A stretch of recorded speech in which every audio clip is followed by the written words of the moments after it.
नमस्कार दोस्तों। एक बहुत दिलचस्प खबर इन दिनों पाकिस्तान से निकलकर पूरी दुनिया में चर्चा का विषय बनी हुई है।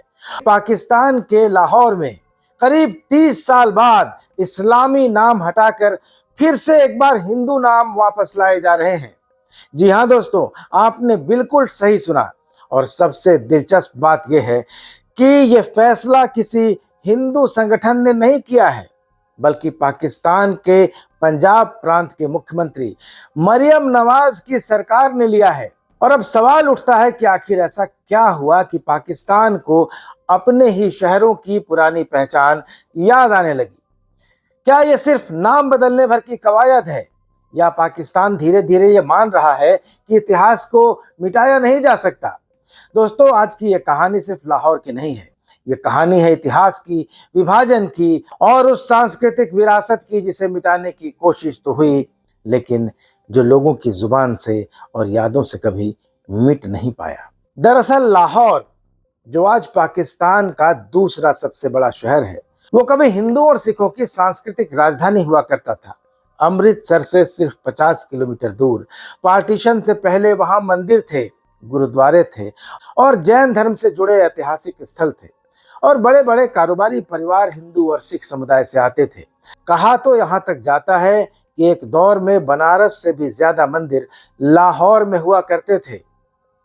जिन लाहौर ने व्याख्या वो जन्मा ही नहीं, ये भी कहावत कही जाती थी। लेकिन 1947 के बंटवारे के बाद धीरे धीरे वहां की पहचान बदलने की कोशिश हुई और 1992 में बाबरी मस्जिद विध्वंस के बाद लाहौर में कई मंदिरों और हिंदू प्रतीकों को नुकसान पहुंचाया गया, नाम बदले गए।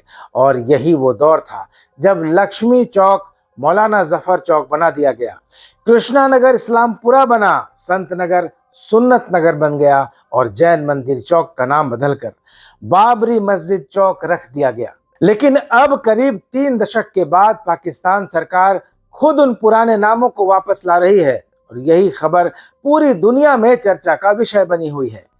दोस्तों, पाकिस्तान के पंजाब की मरियम नवाज सरकार ने लाहौर की 9 जगहों के नाम बदलने का फैसला किया है। यानी इस्लामपुरा फिर से एक बार कृष्णा नगर बन जाएगा, सुन्नत नगर को संत नगर के नाम से जाना जाएगा, मौलाना जफर चौक फिर लक्ष्मी चौक होगा और बाबरी मस्जिद चौक को एक बार फिर से जैन मंदिर चौक कहा जाएगा। सिर्फ कागजों पर ही ऐसा नहीं होगा, बल्कि वहां इन नामों के बोर्ड भी लगा दिए गए हैं। तो अब यहाँ सबसे दिलचस्प बात क्या है दोस्तों, आप जानते हैं? पाकिस्तान की सरकार का कहना है कि इतिहास को मिटाने से इतिहास नहीं मिटता।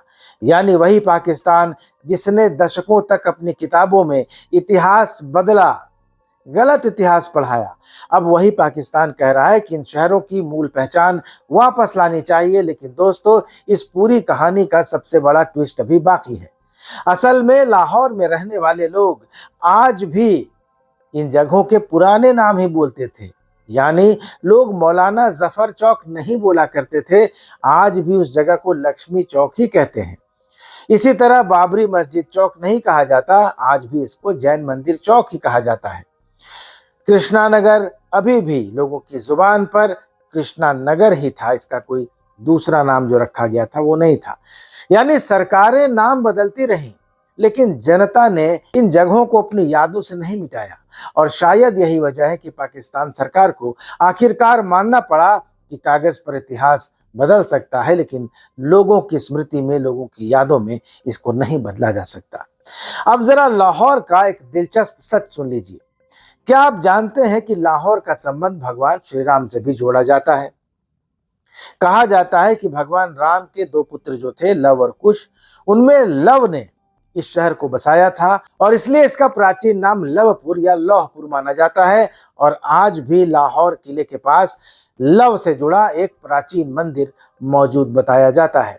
यानी सवाल ये भी उठ रहा है कि अगर पाकिस्तान सच में अपनी पुरानी पहचान लौटा रहा है, जगहों के नाम पुराने नामों पर रखे जा रहे हैं, तो कभी क्या लाहौर का नाम भी लवपुर करने की चर्चा होगी? और क्या जो मंदिर तोड़ दिए गए हैं उनको वापस बनाया जाएगा?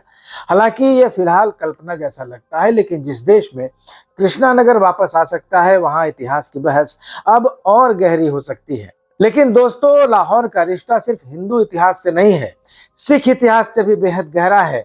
महाराजा रणजीत सिंह, जिन्हें शेर पंजाब कहा जाता है, उन्होंने लाहौर को अपनी राजधानी बनाया था। सोचिए, आज जो शहर पाकिस्तान का सांस्कृतिक केंद्र माना जाता है, पाकिस्तान का सबसे महत्वपूर्ण शहर माना जाता है, वो कभी सिख साम्राज्य की राजधानी हुआ करता था।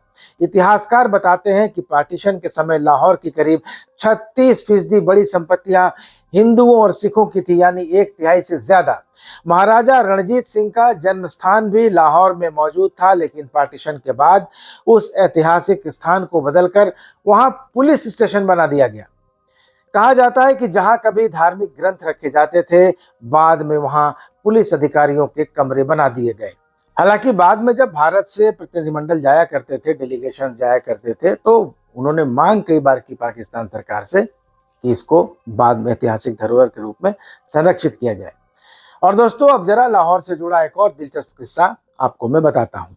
मुगल बादशाह अकबर का बेटा जहांगीर था, ये आप जानते हैं, हमने सब पढ़ा है किताबों में, इतिहास में। वो अपने ऐशो आराम और अपनी शराब की आदतों के लिए काफी चर्चित था, बड़ा विलासिता जीवन जीता था। और कहा जाता है कि एक बार कई बार उसको पब्लिकली डांट दिया करते थे। तो जहांगीर को पिता का यह अपमान पसंद नहीं आता था और उसने लाहौर से कुछ दूर एक बेहद खूबसूरत जगह बसाई थी, जिसे आज शेखुपुरा कहा जाता है। दिलचस्प बात यह है कि उस इलाके में आज भी कई मुस्लिम परिवार अपने नाम के आगे राजा लिखते हैं, क्योंकि इतिहासकारों का कहना है कि वहां बड़ी संख्या में राजपूत परिवार रहते थे, जो समय के साथ इस्लाम में कन्वर्ट हो गए। यानी इतिहास की परतें आज भी वहां पहचान में मौजूद हैं। दोस्तों, लाहौर सिर्फ एक शहर नहीं है, वो भारत और पाकिस्तान के साझा इतिहास का सबसे बड़ा प्रतीक है। दिल्ली में लाहौरी गेट है तो लाहौर में दिल्ली गेट है। दिल्ली में मॉडल टाउन है तो लाहौर में भी मॉडल टाउन है। दिल्ली में गंगाराम अस्पताल है तो लाहौर में भी गंगाराम हॉस्पिटल है।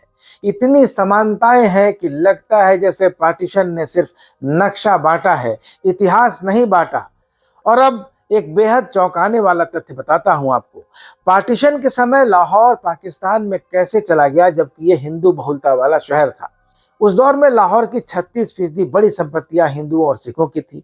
महाराजा रणजीत सिंह की राजधानी लाहौर हुआ करता था, सांस्कृतिक राजधानी था, बड़ा शिक्षा का केंद्र था और लाहौर का सांस्कृतिक झुकाव भारत की तरफ ज्यादा था। लेकिन बंटवारे के समय ब्रिटिश ऑफिसर रेडक्लिफ ने फैसला किया कि पाकिस्तान को भी एक बड़ा शहर दिया जाना चाहिए और इसी सोच के तहत लाहौर पाकिस्तान को दे दिया गया। यानी एक ऐतिहासिक शहर, लाखों लोगों की विरासत सिर्फ राजनीतिक बैलेंस के नाम पर बांट दी गई। बाद में खुद रेडक्लिफ ने माना था कि उसे भारत पाकिस्तान की जमीनी सच्चाई बहुत कम पता थी। उसने भारत का कहीं दौरा भी नहीं किया, न शहर देखे। उसके सामने एक नक्शा रख दिया गया और कहा गया कि इसको बांट दो। सोचिए, करोड़ों लोगों की किस्मत एक आदमी के नक्शे पर खींची गई लकीरों से तय हुई। और दोस्तों, लाहौर की अगर बात हो और हीरा मंडी का जिक्र ना आए तो कहानी अधूरी रह जाती है। आपने कुछ दिन पहले OTT पर भी देखा होगा, हीरा मंडी नाम का एक वेब सीरीज आया था। आज लोग हीरा मंडी को एक बदनाम इलाके के नाम से जानते हैं, लेकिन एक दौर था जब वहां सिर्फ देह व्यापार नहीं होता था, बल्कि वहां शास्त्रीय संगीत, कव्वाली, ठुमरी और मुजरे की शानदार महफिलें सजा करती थी। उर्दू, अदब और संगीत की दुनिया के बड़े बड़े लोग वहां जाया करते थे। नवाब जाते थे, बड़े लोग, जमींदार जाते थे। एक बेहद मशहूर किस्सा है। पाकिस्तान के मशहूर शायर फैज अहमद फैज, हिंदुस्तान के मशहूर शायर फिराक गोरखपुरी, जिनका पूरा नाम रघुपति सहाय था। तो फैज साहब एक बार जब फिराक साहब पाकिस्तान गए तो फैज साहब उनको हीरा मंडी लेकर गए। तो महफिल सजी और संगीत का कार्यक्रम शुरू होने वाला था। फिराक साहब शराब के बड़े शौकीन थे। उन्होंने मुस्कुरा कर कहा कि पहले कुछ शराब वराब हो जाए, उसके बाद कार्यक्रम देखने में का मजा आएगा। तो फैज साहब ने कहा कि जनाब, पाकिस्तान में शराब पर पाबंदी है, इस्लाम में शराब हराम है। तो फिराक साहब ने जवाब दिया कि पार्टीशन में यही गड़बड़ हो गई, शबाब इधर रह गया, शराब उधर चली गई। तो दोस्तों, यही लाहौर था जहां इतिहास, संगीत, शायरी, धर्म, राजनीति सब एक साथ सांस लेते थे। दोस्तों, आज जब पाकिस्तान खुद लाहौर की हिंदू पहचान को स्वीकार करने लगा है, तो ये सिर्फ नाम बदलने की खबर नहीं है, ये उस सच की वापसी है जिसे दशकों तक दबाने की कोशिश हुई। और शायद इसलिए ये खबर इतनी बड़ी है क्योंकि इतिहास देर से ही सही लेकिन लौटता जरूर है, इतिहास अपने आप को दोहराता जरूर है। और दोस्तों, अब आपसे एक सवाल कि क्या पाकिस्तान सच में अपनी सांस्कृतिक जड़ों को स्वीकार कर रहा है या यह सिर्फ एक राजनीतिक ब्रांडिंग है? और क्या आपको लगता है कि लाहौर की पुरानी विरासत को पूरी तरह से पुनर्जीवित किया जाना चाहिए? अपनी राय कमेंट बॉक्स में जरूर दीजिएगा। वीडियो अच्छा लगा हो तो इसको लाइक कीजिए, शेयर कीजिए और चैनल को सब्सक्राइब जरूर कर लीजिएगा। धन्यवाद। नमस्कार।